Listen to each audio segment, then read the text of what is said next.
Tre Donaldson has decided to enter the transfer portal. We talk about what that means for Bruce Pearl and Auburn basketball on this live edition of the Uptempo podcast. You are now listening to the War Report Podcast Network.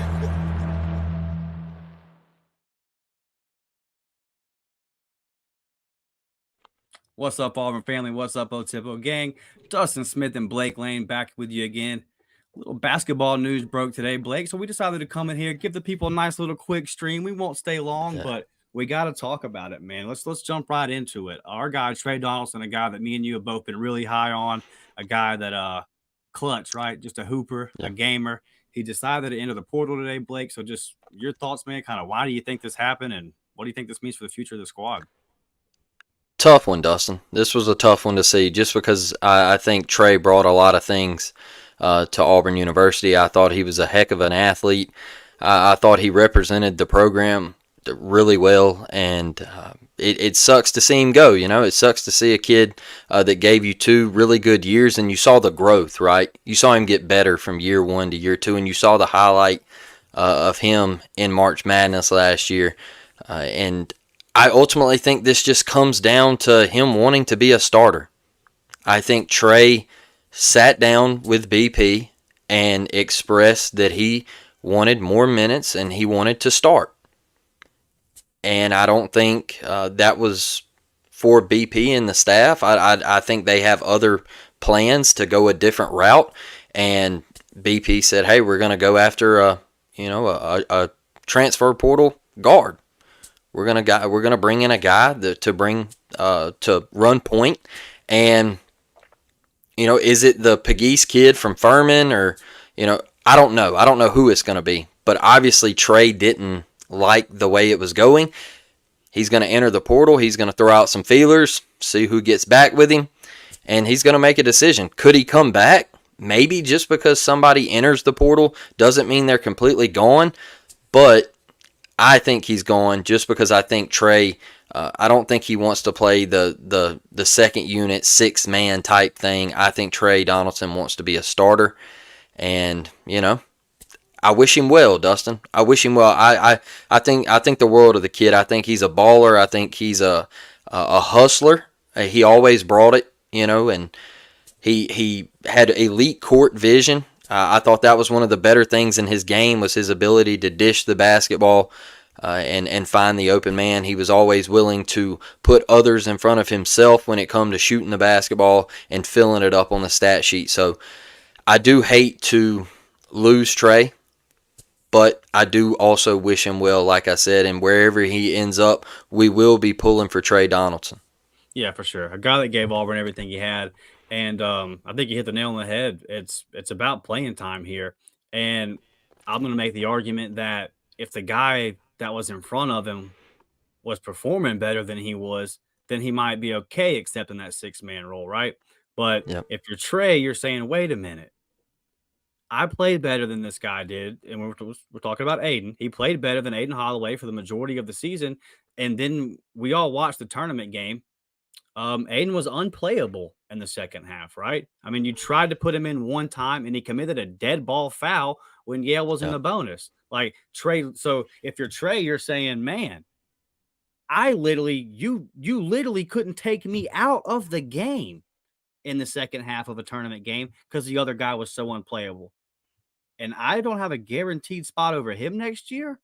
That's tough, man. That's tough. And that's why, as much as y'all have heard me and Blake go at the portal, we go at it because we say it needs rules. This is a reason why I'm pro portal for this situation right here, because I think that Tre deserves a chance to prove that he is point guard 1. And I'm just going to be honest and blunt with you, Blake. I think that a mistake was made as far as the distribution of the minutes this year. I think that Tre Donaldson should have played significant more minutes than Aiden Holloway. And I just think that the basketball bared that out. And then we go back to Tre's freshman year. If you're Tre, again, I'm trying to put myself in Tre's shoes here. You're saying, buddy, you pulled me out versus Houston and put in your point guard 1, and we lost. As soon as you took me out, the game flipped. And then in the next time we went to the tournament, you couldn't take me out. Yet here we are going into year 3, and it seems like you still don't believe in me. So, and I'm not saying that Bruce is right or wrong, right? Like Bruce is I'm just presenting Trey's point of view here and why he and his family are probably making this decision to say, listen, we need to go look somewhere else and see if there's an opportunity for us to be the main guy and get that opportunity. And there's some, I've seen some reports about NIL being a part of it. I think I don't think that's the main factor here at all. I think it's playing time.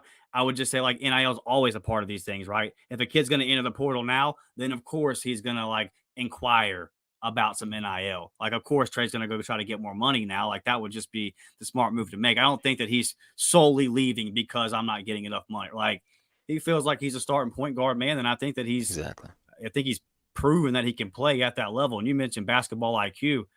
There are going to be coaches lining up at the door to get a point guard that can read the court the way that Trey Donaldson can. So, wish him the best, man. Everybody wants to immediately throw NIL into the picture and all of this stuff that these kids are chasing money and everything. And I'm not talking just about Auburn in this situation, okay? Like, I'm talking about when everybody immediately turns to NIL and they say that it's ruining college sports, all right? We just step back and look at it from the kid's perspective, okay? I'm not saying this is between Trey or Aiden or anything like that, but what I am saying is when we automatically say it's NIL's fault, all right, well, just think about your job. Just think about your everyday 9 to 5. You're doing something just like the other cat, all right? You are both doing the same job. You feel like you do it a little better, and you find out that you're not making as much money as this cat. What's going to happen? You're going to go straight to the owner's office and you're going to say, "Hey, what's the deal here? All right, I'm outworking this kid. All right, I'm coming to work, I'm showing up, I'm doing all the right things. I'm better at what he does. All right? I do the job better. I need $2 extra. If you can't give me that, I'm going to work somewhere else." That's where we're at with NIL, and when I say that, everybody's like, it's just the truth. I don't know if that happened between Trey or Aiden, and I hope it didn't, but that's the life of NIL. It's just like your everyday 9 to 5. It's just like the NFL. Wasn't Stephon Diggs? We seen it today. Stephon Diggs is like, "Hey, I'm out of here. Buffalo, deuces. I can go somewhere else. I'll go down to Houston and make more money and do all that good stuff. Josh Allen, peace out." All right, that's the way America works. Everybody, hey, they want a little piece of the cut. All right, they want a little piece of the pie. That's NIL. That's the life we live right now. Yeah, for sure. And the situation that you just painted out, Blake, I just heard Kirby Smart talking about that going on in his football program. That's why that's a whole nother conversation for another day. Yeah, me and you actually are putting together a podcast we're going to have pretty soon, just about why there's got to be structures and rules to this, man. Because that situation that you point is happening across the sports at every single school. Guys come in, and then the guys that were there go, "Well, wait a minute, I've already performed for you," and then the season happens and they outperform the guy, and so it's just it's a mess, man. It really is a mess. But as far as Trey goes, I wouldn't be surprised, Blake, if some SEC schools that have played against him were knocking on that door and saying, "Hey, this guy right here is a hell of a defender, got basketball IQ through the roof. Obviously some things that he can work on, consistency in his shot and that kind of thing. But Trey's a gamer, man. He's a hooper. And, if you would have asked me a couple of weeks ago, Aiden or Trey, which one's leaving, I would have said Aiden. So right now, Blake, and it's looking like Aiden's going to be on the team. But as we look at these stats here, 31.8% is not going to cut it. So I guess I'll ask it to you this way, because I don't want to seem like I'm just, down in Aiden. But the reality of the situation is the reality here. Like, I don't think that Aiden can be the guy next year that we're coming into the season as saying that's the point guard one. That's the guy. And I know we got Pettiford, who, apparently there's some issues with his knee. He didn't get to play in the McDonald's All-American game, or hopefully that he's good to go. But hey, Chance Westry, right? Aiden Holloway, it's kind of we've heard this, so you're gonna have to excuse me for not putting a whole lot of stock into a freshman. I got to see it well into the season at this point before I really start to judge it too much. But so right now, Blake, it's looking like Aiden Holloway and a transfer portal guy. What direction do you want to see? If you were Bruce Pearl, how does Blake want to see this kind of this backcourt get put together here? 6'4" guards, 6'5" guards. Yeah.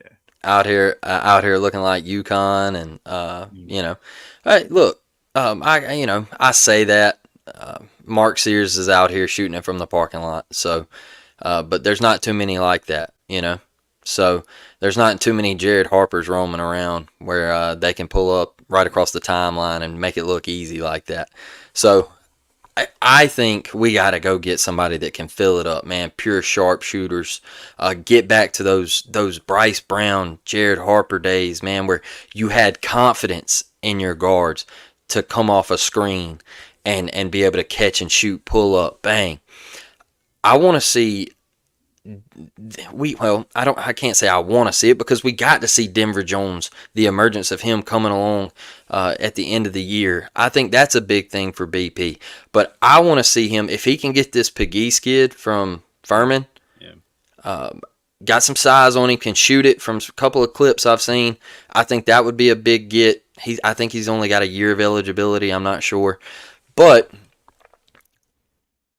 I think we need some cats that have played in March, man. If you're going to attack the portal, you got to go get some cats that have played in March, and they got that experience. Because look at Kentucky, y'all. We talk about, we hype this guy coming in, this freshman coming in. Kentucky brings 5 to 7 of them in every year, and what do? They lose in the first round. You want to know why? Because they're not experienced. They've got all the talent, but they're not experienced when they get to that tournament. They freeze up. They freeze up. Dillingham, Shepard, those cats. Reed Shepard didn't have a bucket until like 6 minutes left in their game against Oakland. And he's supposed to be a lottery pick. Look at Brandon Miller last year for Alabama. He got shut down against San Diego State. He's a freshman. So if I'm really looking at it, man, I want Bruce to go the bigger guard route. I really do. I just think it's the championship recipe in college basketball. And it's a guy that can get to a spot, create his own shot. He doesn't have a problem getting to the lane. Look, you saw Aiden in the game against Yale. He beats his guy, and when he gets around the 5, what did he immediately do, Dustin? In the back of his mind, he said, I can't go up with my right because he's going to pin me. All right? So what does he do? He could have went up with his right because he beat him by 3 steps. He could have went up. He could have just laid it off glass. But he had it in the back of his mind, I got to Kyrie it and go up and under with my left. And what'd he do? He blew a wide open layup. Man, give me those 6'4" guards, Dustin. That's what I want. Look, and a thing with the experience. Look at UConn. They've played together. They've been together for years. They're experienced. They're out here beating people by an average of 30. They're rolling. Do you think they got an NBA player on their team? Maybe one. Maybe. Maybe. A couple G League guys. But it's the experience that carries you in March, man. So I want that length. I want. It's also hard for 6-foot guards to cover 6'4" guards. All right. I love Wendell Green Jr. to death, bro, but he got abused on defense. That's where I sit at when it comes to the game of basketball. I want that length. Yeah, I agree with you, and it's kind of, you've been preaching that since we've been doing this podcast, and boy, first game of March, and it came a knocking again, bro. So, you're definitely on to something, buddy. And I know that BP has the system, and he's won with small guards, but it just seems like, man, the way this is going, and in the era of the portal, you can make it happen. Like he can go get that guy. And I had a comment start over here. Our guy Ant said that he said maybe Trey knows something, and I'll say I tell you what he did know. He knows that transfer guards were being brought in on visits. And he was like, man, no, I'm out. I'm going to go somewhere where I can shine. I've been here for 2 years, and I'm not, look, if I was Bruce, I would be looking to bring in guards. I would still be wanting to keep Trey, but I would be looking to bring in guards too. So I'm not saying anybody is in the wrong here. This is just, this is the nature of the situation, man. And, in today's college sports, athletes now have that opportunity. And, I think the Trey, this, this isn't one of those like Porter situations where I'm mad at. Like, I feel like, he kind of has a leg to stand on here and saying, "Man, I'm gonna go show you guys that I'm that dude." But a bit of good news, Blake, before we get out of here. Our guy CBM announcing today that he will be coming back to Auburn next year. And dude, it fires me up because I don't think there's gonna be a player on that squad when we tip off next year that's more motivated than that guy. So I'm just praying that he is able to stay healthy all year next year and get back to that tournament, because I know that CBN probably going to have that feeling next year when he puts up 21 night and has a good night. He's probably going to be like, I don't really care. I want to get to that tournament. He's got March of next year circled already. And I know that he's going to work really hard in the off season, but man, just how big is that for us, dude? Huge. I talk about a guy creating his own shot, and CBM is that guy. Especially over there on that baseline, he was starting to get nasty over there with that corner three, that little step back, right in your eye. I really enjoyed that part of his game. He's a guy that can get to the rim. He can pull up mid range. He gets right there to that elbow, and he'll hit you with the floater, all that good stuff, man. He's a great defender. I think this is big time for Bruce to get him to come back, and good for CBM to not listen to all the outside noise, right? Everybody with all the, the stuff on Twitter and the transfer CBM or whatever that was. Look, kid made a mistake. All right, he made a mistake. He got hit. He responded. They called him. All right, that's all it was. It was a mistake. It happens. And is he the reason why we lost? He was a part of it. And he knows that. He's not shying away from it. He knows it. He lives up to it. But now he's coming back because he's got unfinished business. And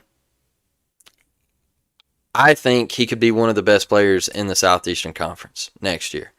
And I think just bringing him back was big for BP. That's another scoring threat. Now you got to move your attention to Janai Broome. Can you get Janai to come back? My thing with that is I don't think Janai's gonna get NBA money. So what I mean by that is you look to be in that lottery discussion for NBA money, right? Janai's not there. I think you come back, they can put a little NIL package together, make something shake. Do you want to go to Europe or the G League or I think Auburn's the play for Janai. So if you bring those two back, I think you're really cooking. Now you focus on the guards and the portal and what you can bring in. I think it could be a nice roster next year. I think you could once again compete for SEC championships, be in a nice position to make a run in March. And obviously it didn't work out this year, but it still stings. It still stings. Yeah, sure. No, this one, never going to get over that one for sure. D says BP wants an elite point guard. And yeah, I mean, I think that, Aiden was a 5-star. Every school in the country wanted Aiden. And so let's just see if he develops. If he's going to be at Auburn next year, let's see if he can develop and become that player. But I think that Bruce was kind of surprised that Aiden's season went the way that it went. Yeah. He was expecting more out of him. And then I can go back to, was Chance a true point guard? No, but they were certainly talking like they wanted to have the ball in his hands and that kind of thing. So, yeah, I think Bruce obviously he's looking in the mirror and saying, okay, man, I need to upgrade this position. That's why you're seeing some of these guys, Blake mentions a guy from Furman being brought in on visits already. So we are looking to upgrade. So I agree with you. The BP does want an elite point guard. All the other coaches do. So all the ones that are in the portal, you got to fight for them. And a lot of that stuff that Blake was talking about, finding a guy 6'3", 6'4", can create his own shot and all that. There's a guy that was once committed to Auburn that will be playing basketball at Kansas that could do all that. And I say it a lot in football, but evaluations and winning the living room are a big, big part of it. So, you know, one thing about that, Dustin, is I heard I'm from Mobile, Alabama. LeBaron Filan plays basketball 15 minutes from the crib. All right. All I heard was the state of Alabama basketball is trash. He ain't no good. He's playing weak competition. Buddy's going to AAU and putting up 20, 25, 28, 17, couple assists here and there. He's hooping, all right?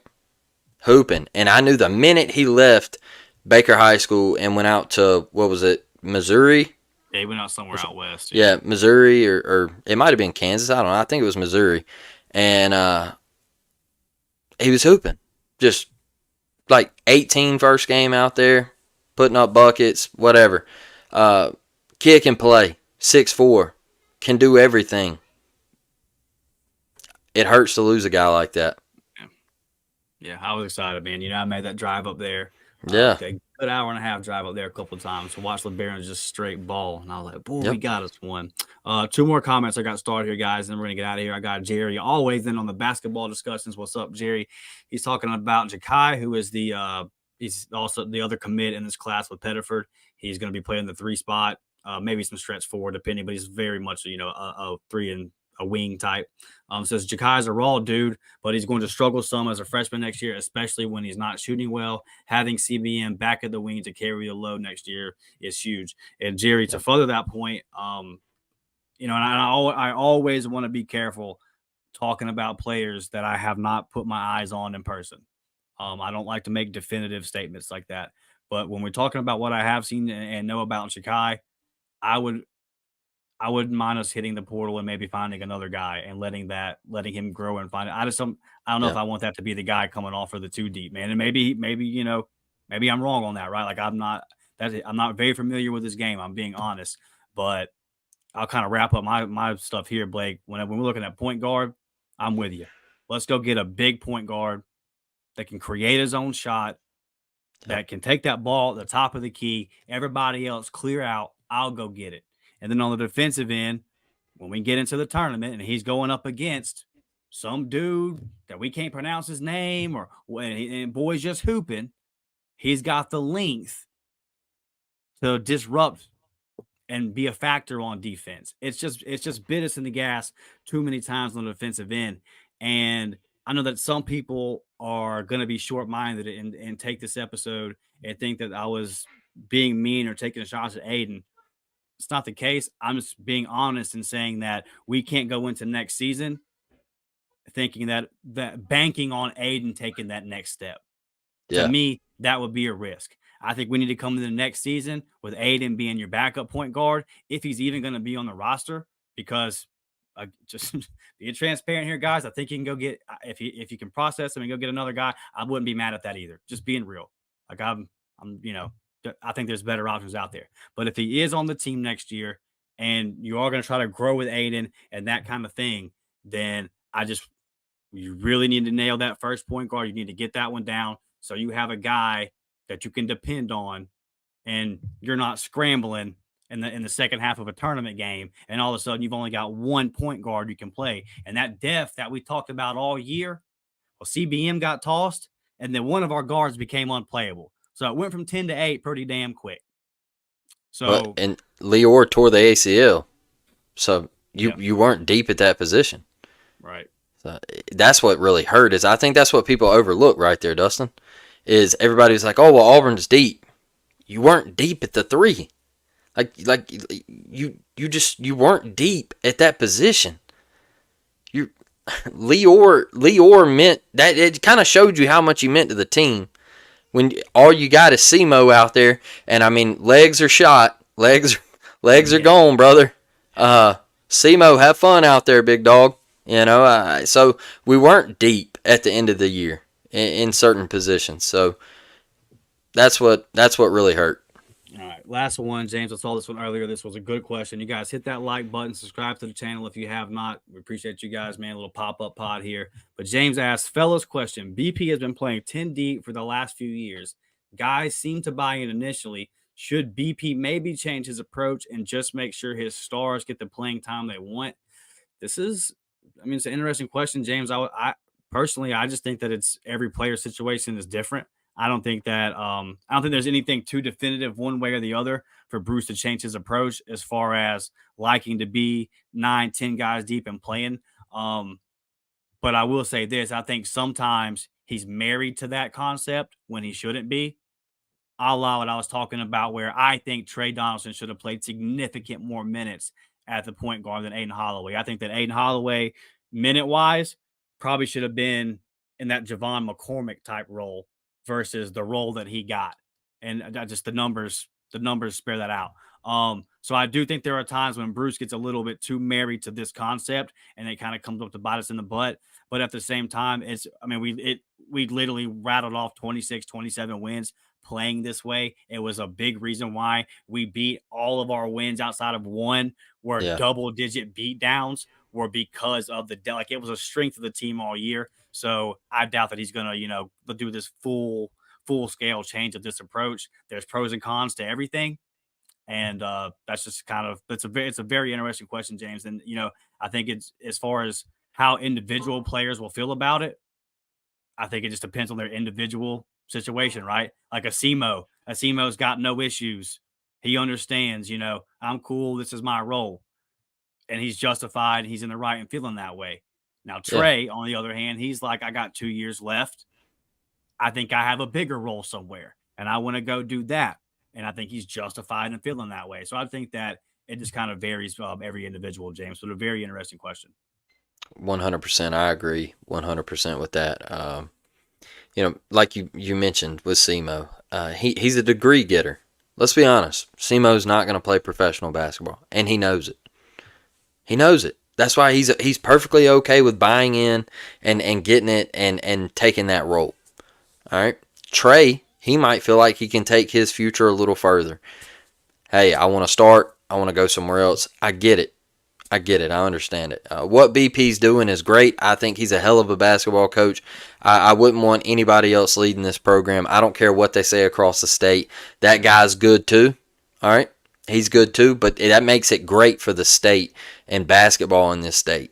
And I think for many years, basketball wasn't even a concern in the state. And now it's almost, it's almost at the top and people are loving it. I mean, I see, them folks over there on the other side, they're saying that they would trade football natties for basketball natties. So I mean, it's growing.